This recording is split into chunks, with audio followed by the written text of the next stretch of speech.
All right, let's move on quickly through respiratory emergencies. Bottom line on our respiratory emergencies, there's going to be some type of problem with either what or what? Ventilation or oxygenation, right? Right. Well, in order to get to those disorders, we've got to review a lot of the anatomy and stuff. We're going to move on past it quickly. Respiratory distress, if y'all didn't know, is usually caused by respiratory problems, right? That's deep and philosophical. Y'all can go home now. You've got all the information you need. Asthma and COPD, they're among the top 10 chronic conditions in America causing restrictive activity. COPD, way more than asthma. Asthma can usually be handled pretty well. Most people are pretty educated when they have asthma, what to look for and things like that. COPD, they can handle it, but the fact is they can't get past the physical barriers in the fact that they can't oxygenate. Pneumonia is one of the most common fatal illnesses in developing countries. Pneumonia can usually be treated pretty well when it's found with antibiotics. Sometimes it requires hospitalization. Going back to COPD, your book says that 80 to 90% of COPD cases are caused by what? Cigarette smoking. Smoking. 80 to 90%. When I first started working in the ICU, now when I worked on the ambulance full time, I smoked while I was in nursing school, and this wasn't a thing because I didn't spend a lot of time with these patients and all that. They may tell me they were smoking, but I didn't see them for 10 minutes, 20 minutes tops, Get into the ICU and see, of the 20 rooms, 10 patients on ventilators almost exclusively because they smoked. And of those 10, 5 of them never having a chance of getting off the ventilator again, kind of made me start thinking towards my future and started making me think, hey, maybe I should stop this before it gets super bad. There's some respiratory diseases that are genetic, that are inherited, and then some that are caused by external factors such as COPD related to cigarette smoking. Some of your genetic disorders, especially in children, one of the top ones that comes to my mind is cystic fibrosis, right? And now cystic fibrosis isn't an exclusively respiratory illness.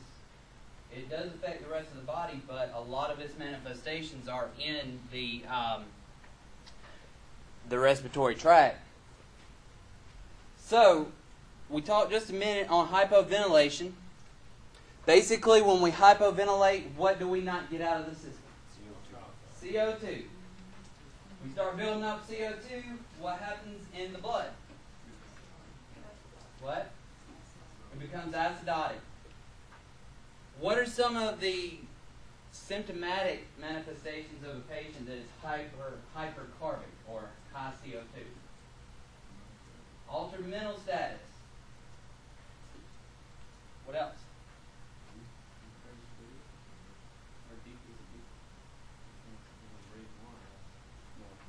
Their body is going to try to make them hyperventilate, but in this case, whatever reason's causing that hypoventilation, that's keeping that from happening. But yeah, you're right. A person that initially they may be red all over.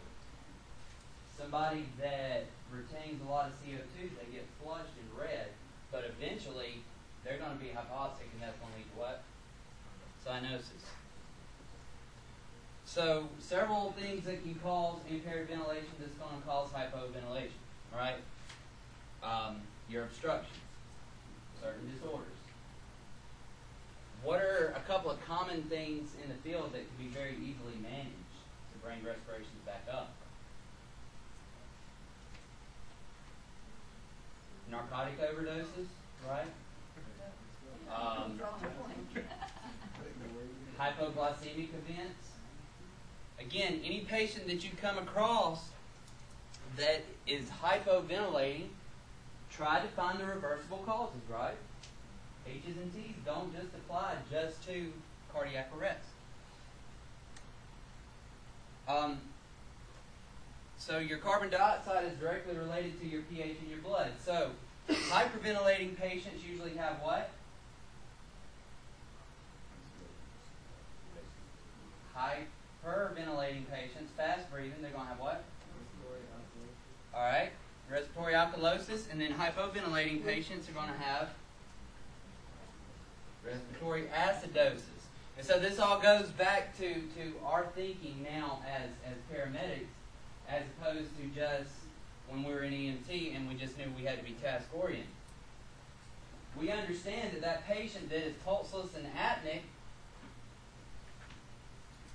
needs oxygen, needs ventilation, but we understand now that that's not the full extent of the damage that can be done in the body, right? We understand now why it's very important to quickly oxygenate them, quickly ventilate them.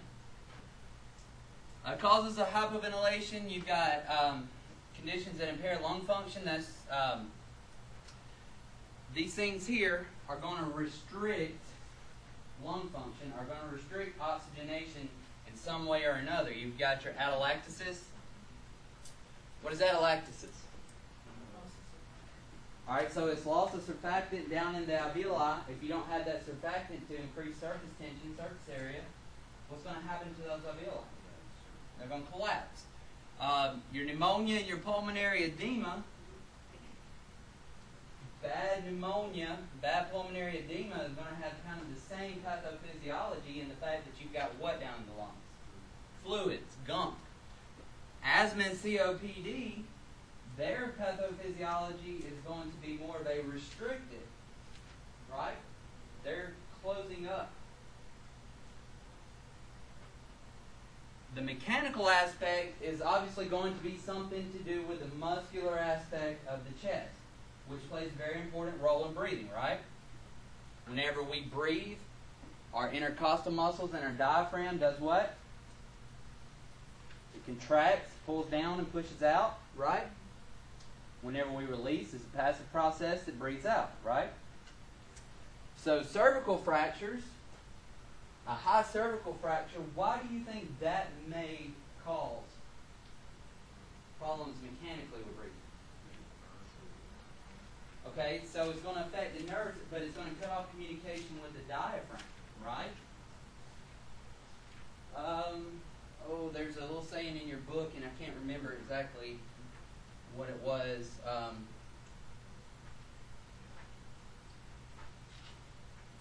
Anyways, it was a saying to help you remember which cervical vertebrae it was that would paralyze your diaphragm.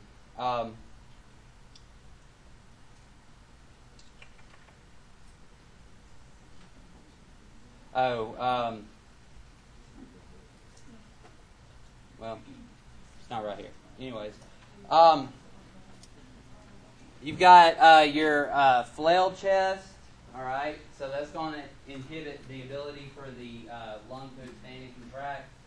You've also got your severe retractions, which are going to actually do what? When we retract, what's going to happen? It's going to cause compression on the lungs, right? Air or blood-filled abdomen. What happens if that abdomen gets distended? Push pressure on the Right, push pressure on the diaphragm, moves it up.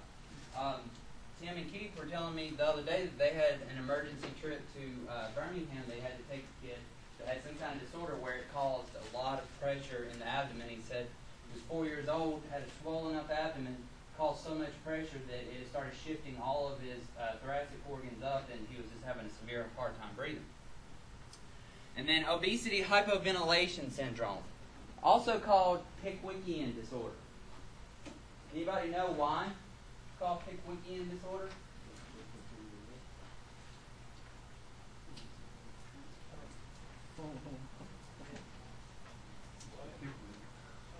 So it goes back to Charles Dickens. Charles Dickens wrote the Pickwick Papers, where he had this character. What was his name? Joe the Fat Boy. Joe the Fat Boy. Huh?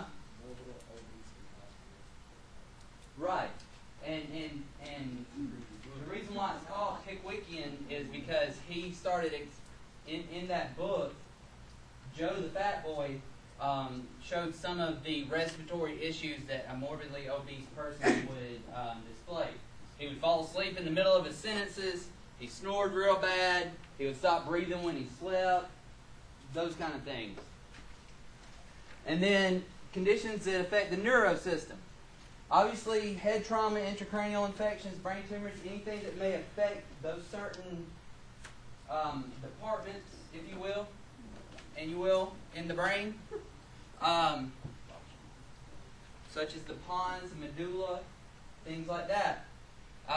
Serious spinal cord injury. We're going to have paralysis. We're going to have poor communication, right? Guillain-Barré syndrome. Anybody remember what Guillain-Barré syndrome is?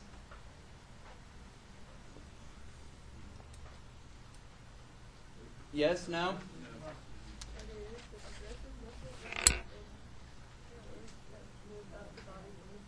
All right. Want to say it a little bit louder?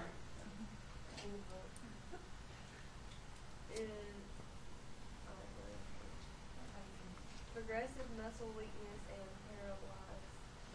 paralysis that move up the body from the feet and can result in ineffective breathing and paralysis reach the diaphragm. Okay. So Guillain-Barré's it is a progressive muscular paralyzing disorder. What? It's similar, but this is usually caused by some type of infection. Starts in the feet, starts lower extremities, and it slowly makes its way up. So if you can imagine, if the musculature becomes paralyzed as it makes its way up, what's going to happen? Once it hits the diaphragm. Yeah. Then you've got ALS, Lou Gehrig's disease. Kind of the same process, except it's actually a neuromuscular disorder. And then botulism, infectious disease that affects the muscles. What?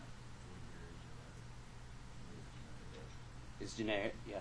Genetic, not generic. Then you've got conditions that reduce the respiratory drive.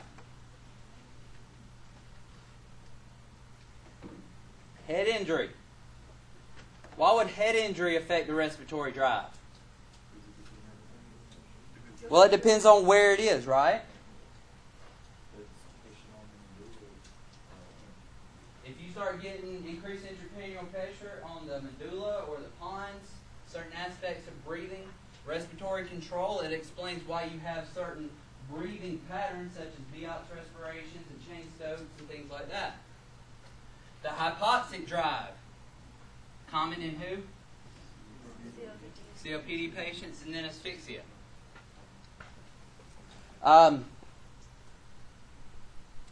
So, respiratory distress, if not treated appropriately, severe respiratory distress, if not treated appropriately, will lead to what? Respiratory failure. Respiratory failure that is not treated appropriately will lead to what? Respiratory arrest. Respiratory arrest, if not treated properly, will lead to what? Cardiac arrest. So you can quit breathing and still have a pulse momentarily, right? But if you don't get that heart oxygenated, then it's going to go out too, right? Hyperventilation, usually triggered by emotional distress or panic. This would be where you would see hyperventilation syndrome or hysterical hyperventilation. Could be caused by other types of things as well. But more often in the field, we're going to encounter some type of hyperventilation due to some type of emotional stressor, right? Now, you get up into higher altitudes, then you might see some more medical-based hyperventilation syndromes. Causes numbness in the hands, feet, and the mouth. What is that called? What is another term for that? Starts with a P. Paresthesia. Paresthesia. Could lead to a carpopedal spasm. Muscular spasms. Why? Because we're not oxygenating the muscles, right? And then symptoms of hyperventilation usually cause more hyperventilation. We start cramping, we start having these spasms, freaks somebody out. So what do? We throw a paper bag over their head? No, of course not, unless they're just getting on your nerves. You use plastic. You use plastic, that's right, Hudson. No, the old practice of getting somebody to breathe into a paper bag never really made sense to me anyways, because what are you doing? You're breathing that CO2 back in. So maybe you're getting that CO2 back up in the body, but you're not getting what back in? Oxygen. So it would be a poor treatment option to get somebody to breathe into a bag. For most of these patients, it's going to be mainly what? Calming them down. Calming them down. Emotional support. Getting them to calm down. The book suggests having them count to 2 between breaths. Practicing breathing exercises with them. I usually would just say, breathe in through your nose, out through your mouth. Just slow your breathing. And I'll try to demonstrate for them. Slow the breathing. Slow the breathing. It recommends them having to sing a song or something like that. Nah. Distraction techniques. It recommends having them tell your life story. Oh, talk about being on scene all day. Getting on into the anatomy and physiology. Why is it called the respiratory tree? Because it looks like an inverted tree, right? Your nostrils and your nose. Nostrils. Your nose. That is your primary breathing apparatus, right? Humans are designed to breathe through their nose. We are not supposed to breathe through our mouth. Our mouths are an accessory to breathing, but the way the body is designed, if you look at it, all your filtering, all the little things to help with breathing and humidification and all that is in your nose. You got your nasal hairs. As you get older, you get more and more of them. They'll make you sneeze too if you pull one out. Nasal hairs are there for filtration, right? Quiet breathing allows air to flow through the nose. So quiet breathing. None of us were really thinking about breathing until just now. Now all of you are thinking about maybe I should take a breath, right? Quiet breathing is just when you're breathing and not really paying attention to it. Your turbinates. So your turbinates are these highly vascular ridges covered with mucous membrane. So it's actually muscular ridges in your nose. All right, so they're there to trap particles and warm and humidify air as it passes. They have many blood vessels and they swell and easily bleed. So when you have a nosebleed, epistaxis, it's usually from these turbinates. Now, when you have a stuffy nose, all right, what's causing that stuffiness? Is what? Is swelling from the turbinates, right? What do you think is in nose spray? Like neosinephrine, things like that. Anti-inflammatories. Vasoconstrictive agents. Vasoconstrictive agents. Why? Because it's trying to get these turbinates to vasoconstrict, which opens up your nasal passages. Does that make sense? Can we just squirt some FU No. Neosinephrine is the vasoconstrictive. You might tell Brandon Elliott, I'm not going to let him dump no water on me if you don't take away from my phone. So this is just a picture of the airways and all that. We can move on. This lady has showed up in every one of y'all's chapters just about, I do believe.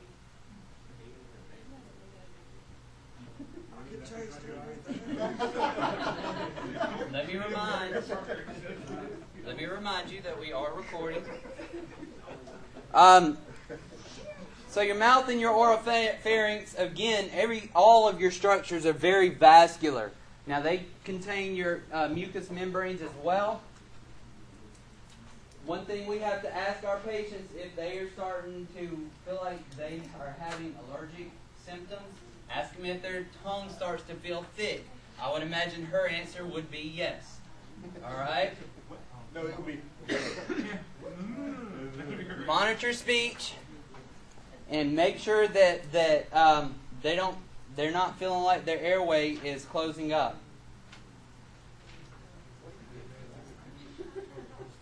You get them to the hospital as quick as you can.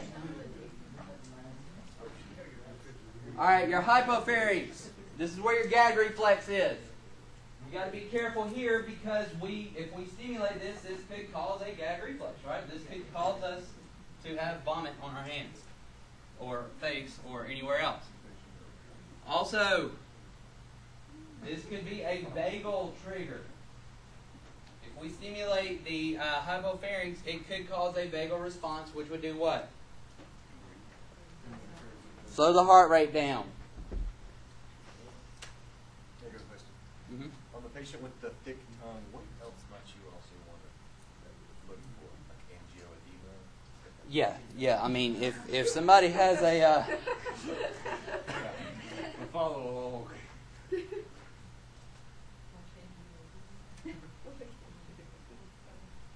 don't know if that's right or not.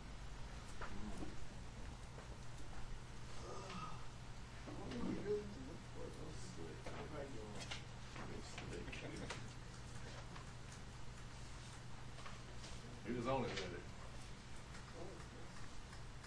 Yes. You would look for angioedema. All right. So your larynx and your glottis. This is your dividing line, right, between your upper and your lower airways. Your lower airway starts just past the glottic opening. Your airway ends right at the glottic opening, right? You've got your thyroid cartilage, right? Also called what? Adam's apple. It is the external landmark, right? Just below that, you've got your cricothyroid membrane. Your cricothyroid membrane is going to be a relatively avascular membrane that can be easily penetrated to do what? Do a needle cric, and then if they were going to actually do a true tracheostomy, they would actually do the incision right there as well. All right. You've got several different cartilages that support the vocal cord, your arytenoid and your piriform fossa.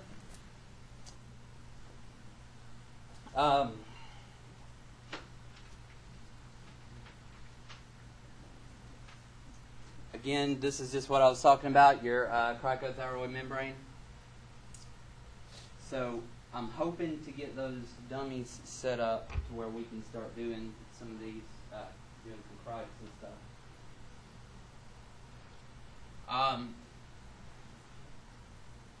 The problem with the larynx and getting down into the lower airways is that if there's already trauma present or if they've already been stimulated by some type of allergic reaction or something, the more you mess with it trying to get an airway, the more reactive it's going to be, meaning that it's going to swell.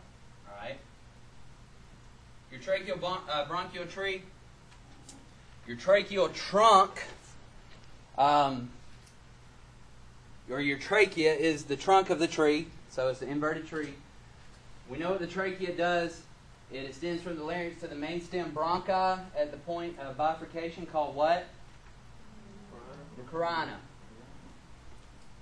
Then the bronchi branch into your lobar, your segmental, your subsegmental, and then your smallest branches are going to be your bronchioles. Okay?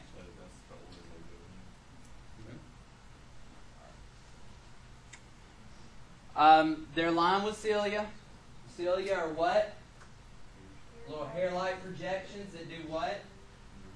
They move in a wave, right, to get this stuff out. You got two layers that are over the cilia. You got the gel and the sole layer. All right, your gel layer is going to be the gelatinous mucus that comes out, right?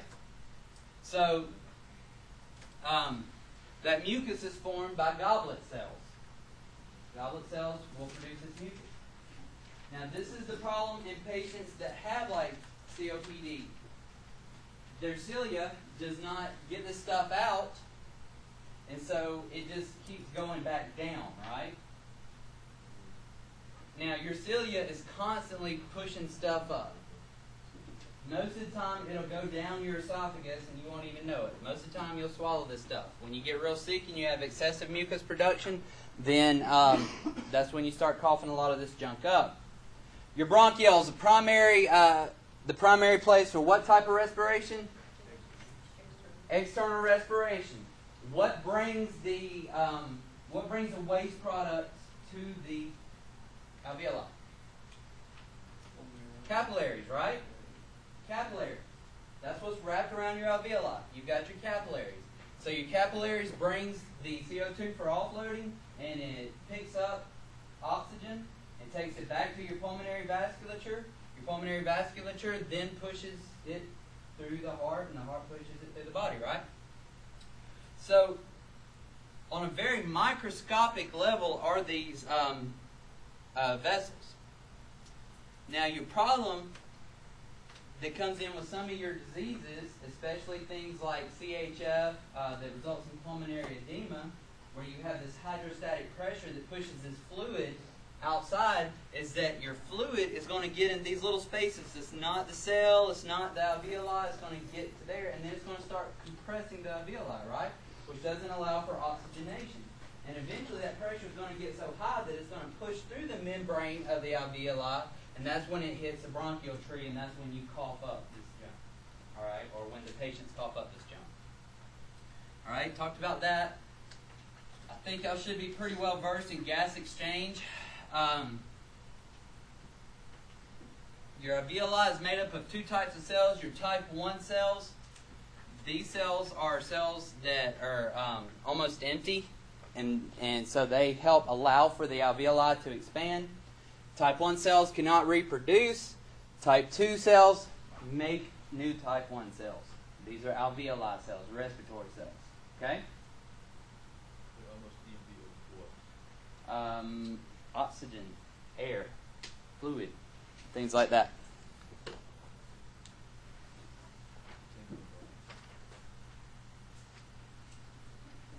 To give you a little bit better answer,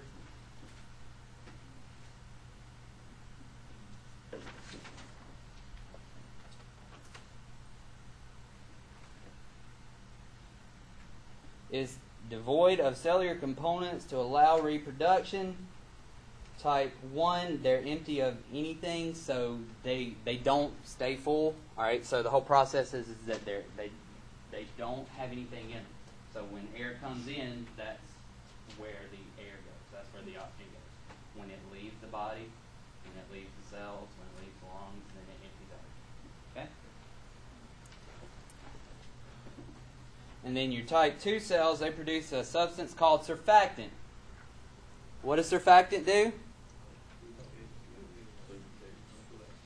All right, it keeps the alveoli from collapsing. It increases surface tension, right?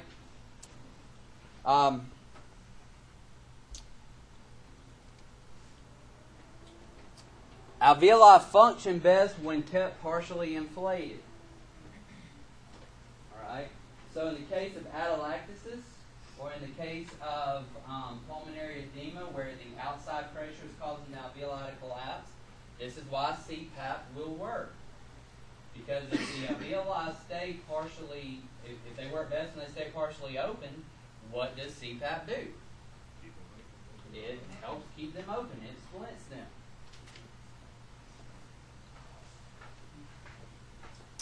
So your pulmonary capillary beds are around the alveoli. We've talked about that just a little bit. Obviously, pulmonary circulation is going to be in the pulmonary artery and the pulmonary vein, right? But something has to pick those up. Pulmonary artery, pulmonary vein are very large, so something has to pick those up and take those to the lung, to the alveoli. And that is your capillary beds. Patients who have certain chronic lung diseases or chronic respiratory disorders, they end up having to create, the body as a compensatory mechanism, has ended up creating more red blood cells, all right, so that they can carry more oxygen. This blood, when these red blood cells start producing, when you have a hemoglobin and a hematocrit level that is higher than normal, all right, a normal hemoglobin level will be 10 to 15. When they start having higher than normal levels of your hemoglobin and hematocrit, then the blood thickens up, and then this is called polycythemia. Okay? This is one of the main causes of cor pulmonale. Cor pulmonale is what? Right-sided heart failure as a result of what? What?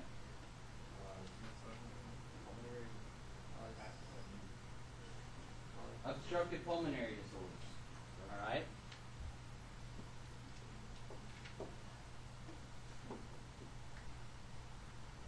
Your lungs and your heart, they have to work together, right? I don't think we need to spend a whole lot of time on this.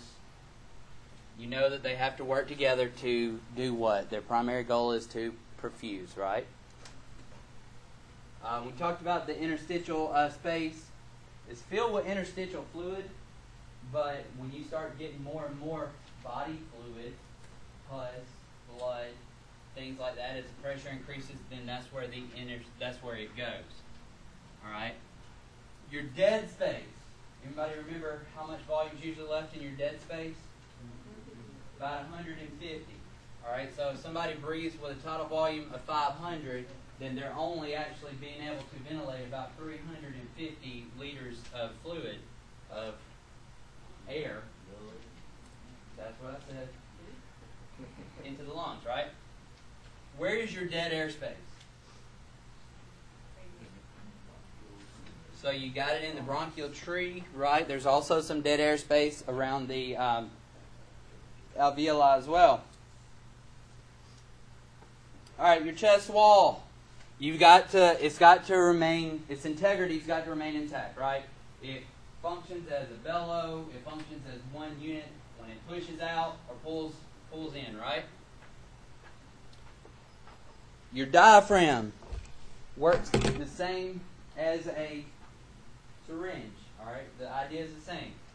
You can imagine this being your diaphragm. When you pull it down, it's bringing what into the syringe? Air, right? When it goes back up, it's doing what? It's pushing it out, right? So that's how your diaphragm works. Pulls air in, and then it pushes it out. Now, the diaphragm is a elastic muscle, right? So when it pulls, it stretches, right? So what happens when it releases? It passively goes back up, right? The lungs passively release. All right? So if you have any problems with integrity of the chest wall, then you start having issues with mechanical operation and breathing. Your pleural membranes. You got your visceral and your parietal pleura, right? What's in between those two? There's a fluid, pleural fluid, right? What does that fluid do? It lubricates, right? Because the visceral and parietal pleura, they need to be able to expand and contract, right? Similar to the pericardial sac around the heart, right? You have issues where you have like pleuritis, pleurisy, pleural effusions, where you have some type of issue with either too much fluid in that membrane or not enough. Then you start having issues with expansion of the lungs. Which membrane, pleural membrane is sitting on top of the lungs? Like is making contact with your Parietal. visceral. And your parietal is on the other. All right. The way I remember, does anybody remember? The visceral is very close to the organ. Your parietal pushes away from the organ. All right. Sorry, Kane.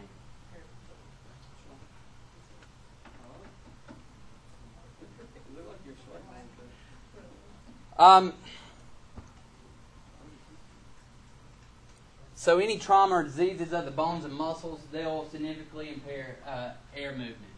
Your mediastinum, that's the middle of the chest, which consists of your heart, your large blood vessels, which would be what? The aorta, the vena cava, right? Your large conducting airways, your big bronchioles, all right? And then some other organs, but our main concern when it comes to the mediastinum and respiratory is our lungs, our trachea, and our heart, right? So they're all kind of connected in together. So what do we assess as part of our rapid trauma assessment? What do we assess that can tell us if we have a mediastinal shift? Tracheal deviation. So that's why we're looking, right? And this, in the case of the traumatic, we're thinking maybe, hey, it's a tension pneumothorax that has increased pressure, intrathoracic pressure that shifted everything over, right? All right, respiration. We've talked about that. Everybody good on respiration? It's the exchange of oxygen and CO2, right? Internal and external. Ventilation. Good on that. Mechanical process of breathing. Diffusion. That is the way the gases move back and forth, right? Diffusion, just like osmosis, works under what?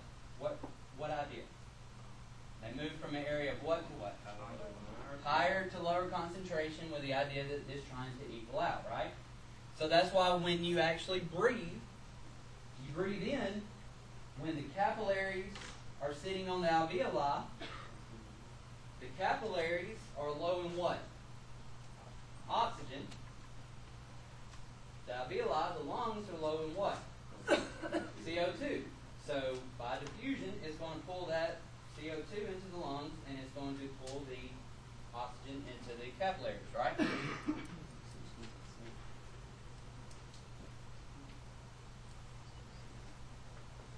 And then, of course, perfusion is going to be the delivery of oxygen on the cellular level, right? Your neurologic control of breathing. Your medulla is your respiratory control center, right? All right? There's other parts of the brainstem that are responsible for unconscious breathing. What would this explain? What would this explain? Well, y'all don't really know what I'm asking, so I'll tell you what it would explain. I depend on Brian's faces when I ask questions. What this explains is that patient that has had a traumatic brain injury that has totally disrupted higher brain function. All right, talking, communicating. But they can live as a vegetable the rest of their life without being on a ventilator. Does that make sense? Because if the injury occurred up here and medulla, the pons, this whole area right here is left intact, then it's going to continue on as normal, right? Part of the breathing process, the neuro control of the breathing process, is the Herring-Brewer reflex. We talked about this in Airway when we learned advanced airway stuff last semester. What does the Herring-Brewer reflex say? Helps regulate the respiration and keeps the lungs from... All right. All right. So basically what it says is, that balloon is stretched far enough, I need to release it. Right? So it has these sensors that send signals back to the brain that say, hey, that stretch is enough and we can release. So that would be why if you've got a patient that is somewhat conscious, you have to be very careful on the volumes that you deliver if you ventilate them. Because if you ventilate a higher tidal volume than what their lungs are used to expanding, the body's going to fight against it, try to force it out, and it's going to cause coughing. Right? Does it make sense?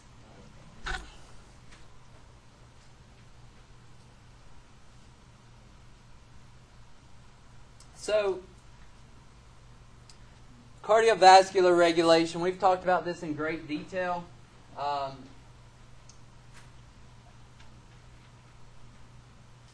What are some of the cardiovascular regulations with respiration?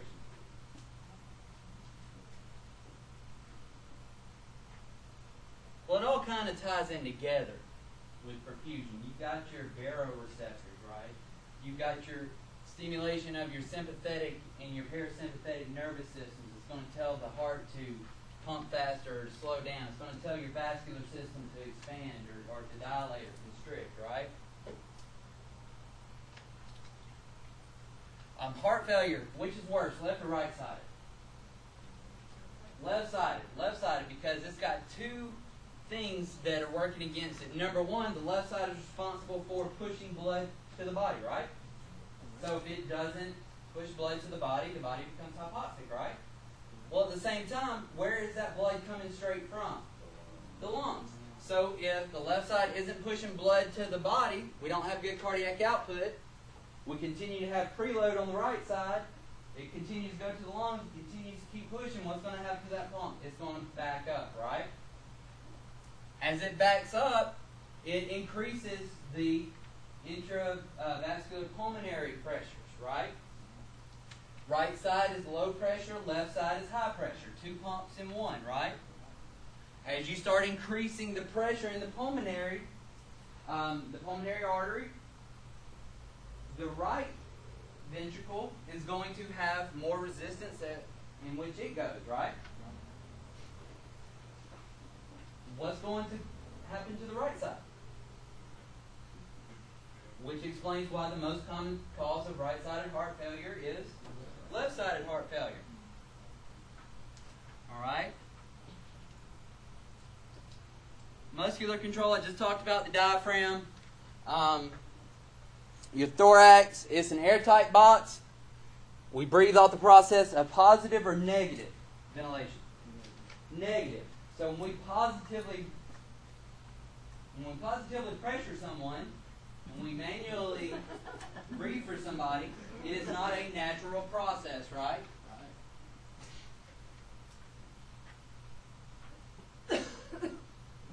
Your minute ventilation can be increased by your deep breathing or your rapid breathing. What is your minute ventilation?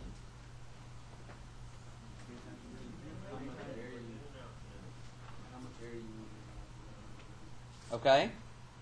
How much air you're moving in and out of your lungs in a minute? So, your minute ventilations is going to be affected. What's going to affect it is your tidal volume and your respiratory rate. All right. Obviously, you can get more perfused if you have a better tidal volume. If you're breathing in a way that it will stabilize, all right, in a way that it can handle it. Maybe that's a better word. If I'm breathing in more tidal volume, if my respiratory rate is adequate, I can do something with it, all right? But things that are going to affect tidal volume or things that will affect minute ventilation is going to be obstruction, not getting enough tidal volume in, or things that slow down your respiratory drive.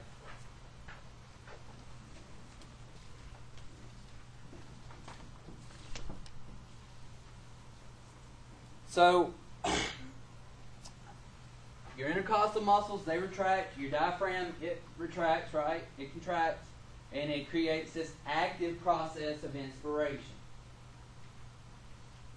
Once the lungs have stretched, what reflex comes in? The Harry Brewer tells your lungs to what? Relax. Active or passive process? Passive process. All right? Your renal. The way that your renal is going to affect your respiratory. Number one is going to be a fluid. Big time fluid. Has anybody been to a patient that skipped dialysis? Yes. What is their primary symptom? Difficulty breathing. What do their lungs sound like?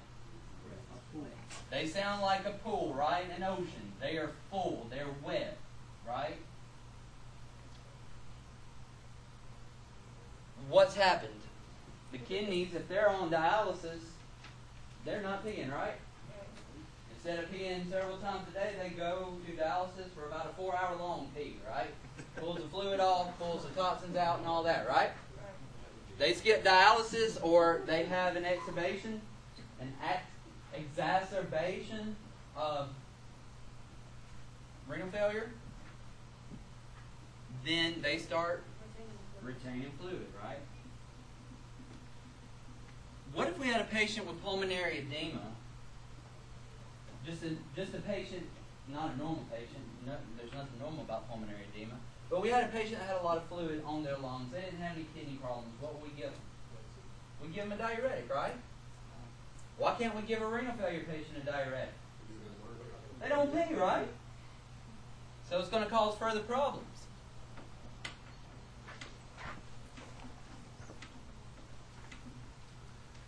Your respiratory assessment. Obviously, if somebody's in respiratory distress, you're going to be able to tell it, especially severe respiratory distress. What's part of our respiratory assessment? Skin color, temp, right? Mental status, chest rise and fall, integrity of the chest, listening, right? Looking for clubbing, looking for cyanosis, right?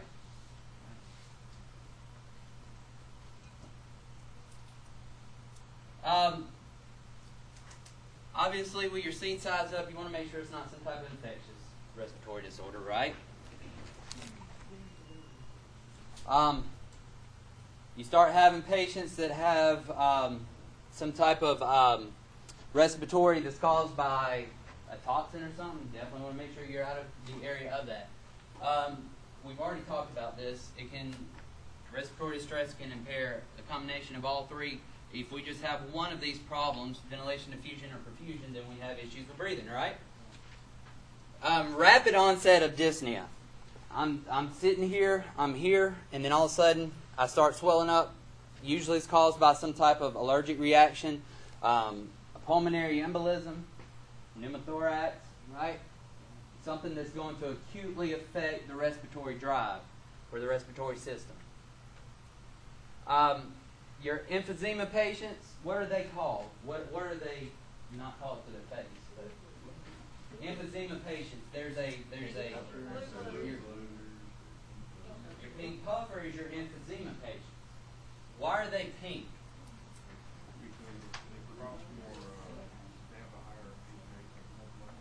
Okay, that's one of the reasons.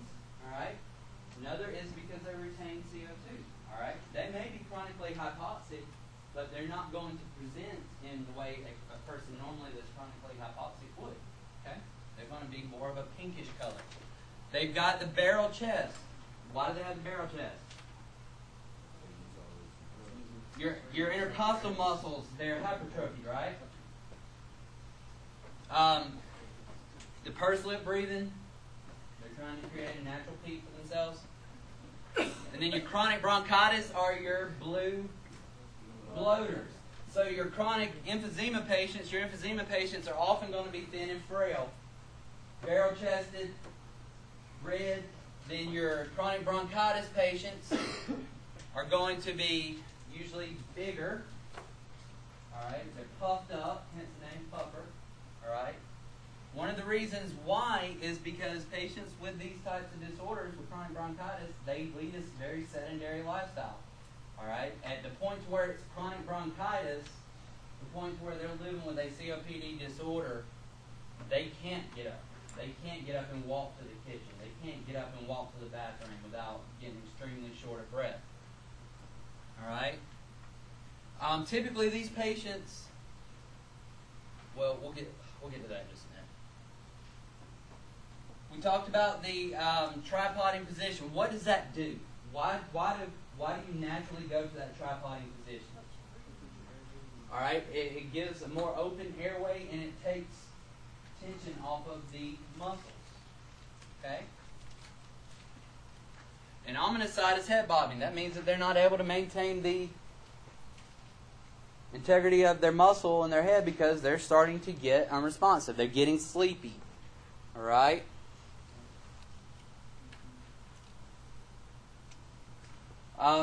Breathing alterations. Think we've talked a good bit about a lot of that. Increased work of breathing. I've got a video here, if it'll work. Anthony, what did you do to get sound last time? You just kind of pushed it in this little hole down here?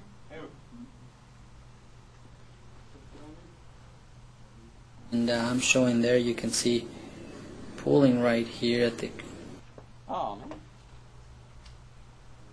And I'm showing there, you can see pulling right here at the angle of the ribs. This is what I call retractions. Now the baby's not showing any nasal flaring, which is another sign of distress.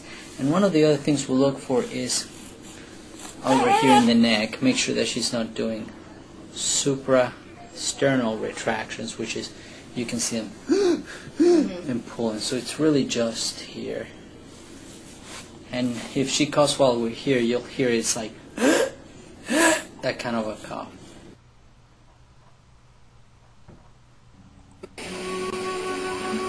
So what we're trying to look at here is nasal flaring. Let's see if she's going to cooperate with me. There we go. Take a deep breath.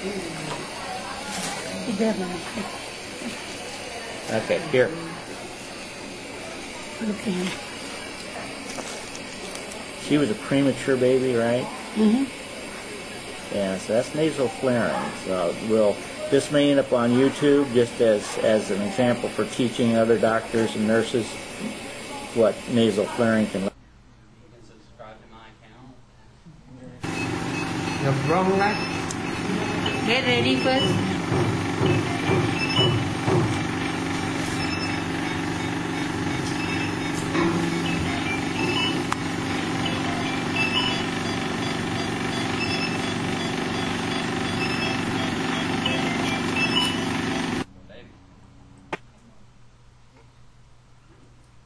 So a lot of times the work of breathing, the intercostal muscles, nasal flaring, that's going to manifest more in children than it will adults, but I'm not saying that it won't manifest in adults.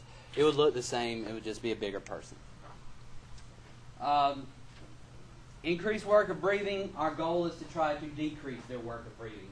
If they have an increased work, anytime anything is increased in working in the body, what is it consuming? Energy and oxygen, right? Which is making the body work even harder. So we want to get them to slow down on that. All right. So we've got to figure out what aspect is affecting their minute volume if they're work of breathing. Is it they're having trouble with tidal volume, they're having trouble getting it in, or is their respiratory rate too fast? And what can we do to help slow it down? All right. Now, one of the things that the book pointed out, which I thought was pretty interesting, is that if you've got a respiratory distress patient and you're checking respiratory rate, it should be more of a dynamic thing, all right? We're looking, instead of just a linear number saying he's got a respiratory rate of 20, we should really be looking more at alterations in their respiratory. What is abnormal about their respiratory rate, all right? So it's okay to get a baseline, but if you've got a patient that has irregular breathing, you know, they'll have a rate of 28, but then they may slow the breathing down a little bit, but then it may speed back up. So more it's a dynamic assessment, all right? And then you need to look at the inspiratory to expiratory ratio. This is the IE ratio. Most people breathe with a 1:2 ratio. Anybody want to take a stab at what that means? I breathe in for 1 second. Breathe out for 2 seconds. All right. Patients that have some of these other restrictive airway problems will have a longer expiration. Some gets up to 6 to 8 seconds.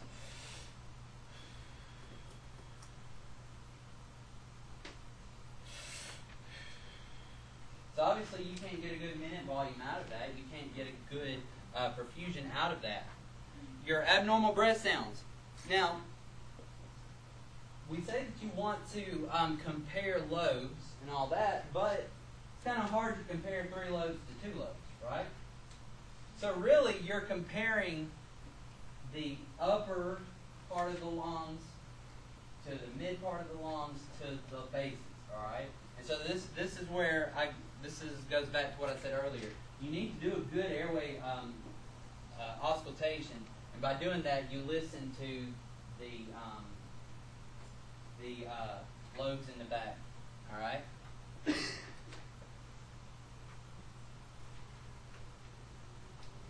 Normal breath sounds. There's certain terms. You've got tracheal, bronchial, bronchovesicular, and vesicular, and it's going to be just normal breath sounds over certain aspects of the airway tree, the respiratory tree. Obviously, tracheal would be loud, inspiratory, and expiratory, and then listening over the bronchial, and these two would be you listening over the large bronchi and then getting on into the small ones.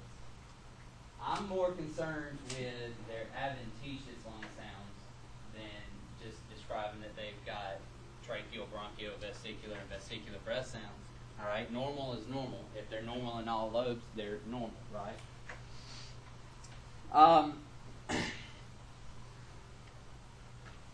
Breath sounds are pretty hard to kind of get in your mind and to even to identify. It's one of those things where the more you listen, the more you're able to identify. But if you can kind of have an idea of what sounds are where, as in bronchi, wheezing, rails, that's going to be heard where?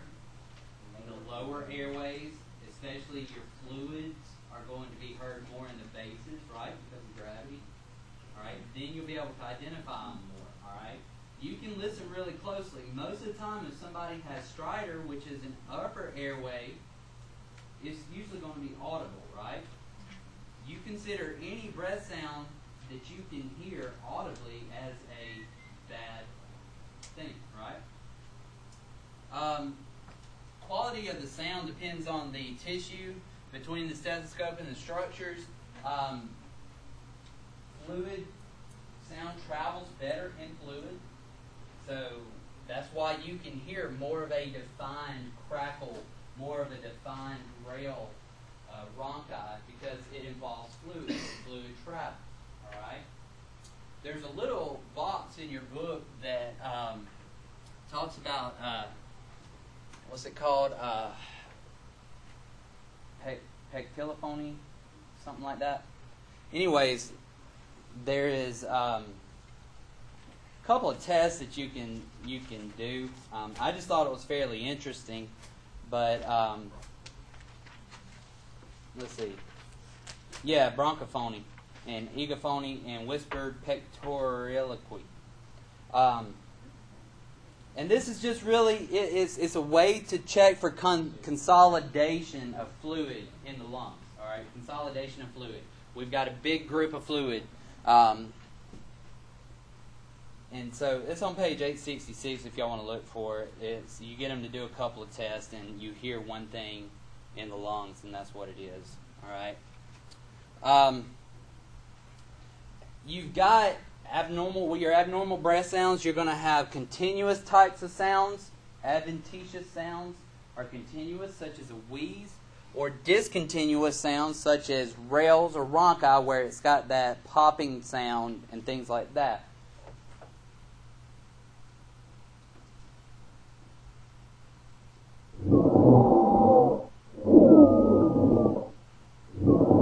Inspiratory and expiratory wheezing.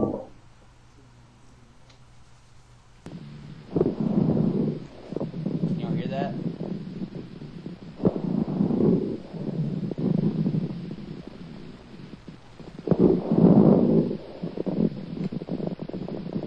Just the rumbling, popping kind of noise. That would be rails. Stridor. That's going to be an earlier sound that you hear. Like you'll hear that as soon as they take the breath in, right? Because it's having to go through what? The upper airway structures. Grunting. Most often you're going to hear grunting in who? Children. Alright, right, then you've got like the death rattle. All right, if anybody has ever heard that, it's a pretty ominous sound. Oftentimes in the ICU, when we would draw life support from patients, their last few breaths would be all that fluid that had been pushed out by the ventilator coming back in, and it's just a bad rattle. So basically suffocating to death? Pretty much. Yeah. But breath sounds are bad. But what's worse? No sound, right? Breath sounds at least means you've got air movement. No breath sounds means no air movement. And then, of course, you're snoring. Usually partial obstruction, most often heard in like diabetics, unresponsive patients where the tongue has fallen over. Gurgling, we hear gurgling. We need to suction and stridor. Check for sputum. I don't think we really need to get into the color of sputum. Just know to look for like frothy sputum or thick, purulent sputum. Abnormal breathing patterns may indicate a neuro insult. If they have an issue to that particular area that controls their rate or their regularity. I'm not going to read through all these. You can look through them in your book. I know that these are the same ones that y'all have heard over and over and over again. Your agonal breathing, though, is their last-ditch effort. We're trying to get that breath, all right?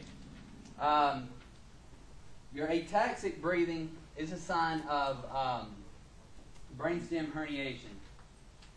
All right, so it's going to be chaotically irregular. Like there's just no pattern. Whereas you get into like your Biot's respirations or your Biot's respirations, I think it's more fun to say Biot's, or your chain Stokes, where you've actually got a respiratory pattern with agonal sections of it, and then another pattern. Okay?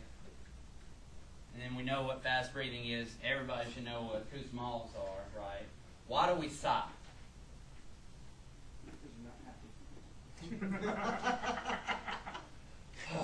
Yeah, you're right. Physiologically, it's a way to get a little bit more tidal volume in to get the lungs expanded a little more. All right. It's pretty interesting. Your respiratory centers around the brainstem. I would go back and kind of look at this and kind of understand the role that the brain plays as far as breath regulation. And then circulation, definitely looking for skin color, cyanosis. We talked about hemoglobin levels. If the hemoglobin levels drop to like 6, I think is what the book said. This says 5. That's where we're going to start having issues with cyanosis. This is a new one on me, this methemoglobin. All right, chocolate brown skin. So apparently this is a this is part of the circulatory system, and there's certain disorders where you have an increase of this methemoglobin that causes chocolate brown skin. I'm not sure. I've never just assessed a respiratory patient for chocolate brown skin. This is a new one on me. All right? I'm sure you don't go with somebody with brown skin already. I would imagine not. And then, of course, pale skin, you know what that's caused, all right? So, transport decisions, obviously, if they're in severe respiratory distress, make it a priority, right? If you've got a respiratory distress patient, get them to the hospital, all right? Look at your chief complaint. The patient may know the exact problem. If they've got a history of asthma, or if they've got a history of COPD, if they've got an exacerbation of this, they've managed it before. So you can pretty much bet your bottom dollar that if a person with asthma who manages it at home, or a person with COPD, emphysema, who manages it at home and has been managing it for years and years and years without 911 assistance, is calling 911, something is different, right? So we need to take their word for it, and we need to treat them. All right? Definitely want to check around us for medications that could give us a sign that they've had some type of respiratory problem. Antihistamines. Why would somebody be taking an antihistamine? Allergies, right? Antitussives. What are these? What? Antitussives. Cough, yeah. Cough syrups. Bronchodilators. You've got your long-acting and your short-acting bronchodilators. We'll get to that. Don't want to spend a lot of time on that right now. Diuretics. There are some over-the-counter diuretics that some folks take, but usually that's more of a diet type of thing than it is for chronic management. All right. So we're looking for other types of diuretics. Probably more commonly, a home diuretic is going to be hydrochlorothiazide, HCTZ, or something like that. Some of your potassium-sparing diuretics, all right? The diuretics that we would administer, Bumex or furosemide, are going to affect the loop of Henle in the kidney, and they are going to pull potassium off. So a person that's on a chronic diuretic regimen doesn't need to take something that's going to chronically pull electrolytes off. All right? And expectorants, what are these? Yeah, helps you expectorate, right?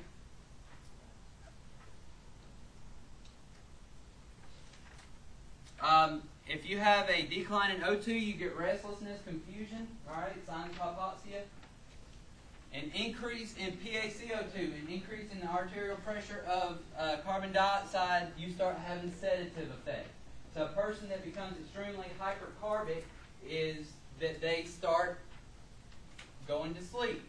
All right? A good example would be everybody to look at Brandon Elliott right now. I've been keeping my eye on him. Yeah, we just got to make sure that if he does... Wait till after lunch and I'll go to sleep. If he does, we've got oxygen therapy for him, guys. All right? Now just make sure that he doesn't get hypercarbic on Press your RSI. Yeah, that's it. All right? JVD. Common with COPD. All right? Common with right-sided heart failure, especially as it starts pushing back. All right? So it starts pushing back into the jugular vein. Also starts going back into the liver. All right? Start having hepatomegaly. You can actually push on the liver, and you can actually see the jugular vein engorging. All right? Common with right-sided heart failure. We talked about tracheal deviation, mediastinum shift.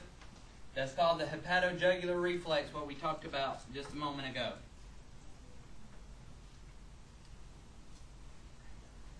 Pitting edema. I don't know if y'all can see this picture. Pitting edema. If you've ever saw somebody that had pitting edema, they don't call it pitting because it doesn't pit. It does pit. All right? Now, there are degrees of pitting. You've got 1+, 2+, 3+, 4+, all right? We don't have to get that deep into the assessment, but we do need to make note that when I press down on that patient's skin, it takes a moment for it to come back up, all right? Digital clubbing, it's not a good picture of it, but it's the rounded, well, it is, you just can't see it that good from where you're at. Or maybe you can, I don't know. Maybe I just made a false assumption. All right? Ominous signs of respiratory failure is going to be bradycardia, right? Once that heart starts failing, we're going into cardiac arrest. Falling respiratory rates. Pulse ox measures the what? Amount of saturation of oxygen on the hemoglobin, right? So normal hemoglobin levels are 12 to 15, right? So if I have a hemoglobin molecule, if I have 12 hemoglobin molecules, if I have 12, I'm not going to draw 12, but they're all saturated with oxygen, my SpO2 is going to read 100%, right? If I have one hemoglobin molecule, and it's fully saturated with oxygen, It's going to read 100%, right? So it's not always the best indicator. One of the ways that you can double check to see if your monitor is, your SpO2 monitor is working correctly, make sure that it correlates with your heart rate on your monitor. If it says 85 and your heart rate says 85, well, then that might be a 75% SpO2. All right. But again, with our monitoring, we treat the what and not the what. The patient, not the monitor. All right. Diagnostic tools are just guides to help us. All right. Here's the good news: we haven't even made it to the respiratory diseases yet. Here's your oxygen disassociation curve. What? I thought it was hilarious. I feel like I've seen this before for some reason.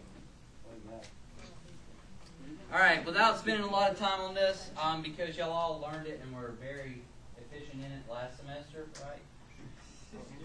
Your oxygen disassociation curve, it relates the saturation of your hemoglobin to the amount of arterial pressure of oxygen, all right? So, if you can see, and I hope you can, that if you've got a PaO2 of 40, then your SpO2 is going to be about 78, all right?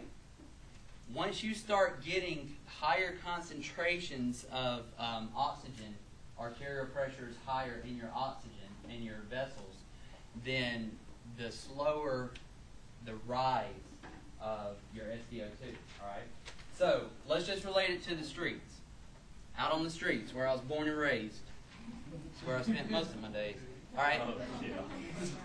Let's just say that we've got a patient that has an 80% SpO2, all right?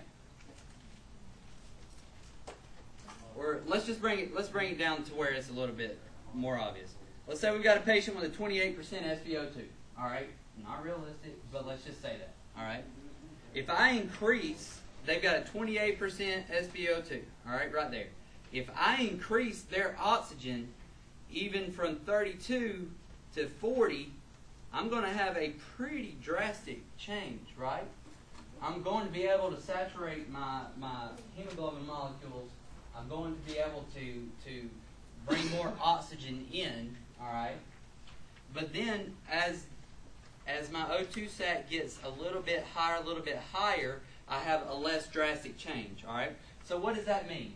That means that a patient with a really low SpO2 probably would benefit just as much from 6 liters of oxygen as they would from 15 liters of oxygen, all right? Do y'all follow me at all with this? I think that chart makes more sense if you look at it backwards. It probably if you would. Start at the top. There's a more drastic fall off. Like Okay. this guy falling off. Curve there. It's actually Spider-Man. If you read it backwards, it makes more sense to me. Okay. Well, explain it, because I need something to make more sense to me too. No, I mean it looks Commander. as your partial pressure of oxygen Mm-hmm. gets to a certain point, the amount of saturated oxygen falls more dramatically. You can't have it. Right. I don't know. It just makes more sense to me looking at Well, it. If I read see it what down you from mean. top I to see what you bottom, mean. If you start at 100% both ways. If you start at 100% both ways, you can't go any higher, right? Right, but As you you get to a start- certain point and it falls off. It quits being a gradual decline. Which kind of makes sense because you've got a 90% partial pressure. You know, you're still going to maintain in your 90%. All right. You start getting on down. You know, normally your partial pressure isn't the same as your SpO2, so it's going to usually be between, I think the numbers are like 60 to 90. You know, wherever in between 95 is, so 60 to 90. But then when you start getting past that 60%, you know, then it starts having a even drastic. So if you've got less oxygen, you don't have that partial pressure in oxygen, then it's going to be a complete and total drop off. All right. So is it safe to say that you decrease partial pressure, you decrease the saturated? Mm-hmm. Is that a law? As you decrease, well, yeah, it goes back to Boyle's law. affect Boyle's law. As you decrease the partial pressure, then you're going to decrease the amount of pressure that's exerted onto the hemoglobin to push the oxygen onto it, right? So as you decrease the partial pressure of oxygen, you're going to decrease the SpO2, all right? But then on the flip side, going back to what I was trying to say just a minute ago, is it takes very small increases when it's down low to increase your SpO2, all right? And basically what I want y'all to get out of this is the fact that if I've got a patient that has, you know, an SpO2 of 60%, you know, I don't necessarily have to give them 15 liters of oxygen, all right? Oxygen's a medication, and just like with any other medication, we give them just the amount that they need, all right? We want to get that, what? That SpO2 up to what? 95%, right? And that's just a generalization depending on what type of history they got and all that, all right? You know that the American Heart Association, they recommend for ACS and stroke 2 to 4 liters nasal cannula, because in most conditions 2 to 4 liters, just getting that partial pressure of like 28 to 30, 40% is going to do the same thing that 100% will do. And as a matter of fact, there are more and more studies showing that there is a such thing as harm from oxygen, all right? Not just with COPD, not just with hypoxic drive, but in general. You start forming these oxygen-free radicals in the body, and it starts causing a lot of problems. High-flow oxygen, high percentage of oxygen is directly related to neonate blindness. They found this out in the 50s, all right? And so that's why you wouldn't do 100% oxygen with a neonate. Hey, and just to let you guys know, I'm not that smart. All this information is in your book where I read the chapter. So, just letting y'all know. Well, keep thinking that, but, you know.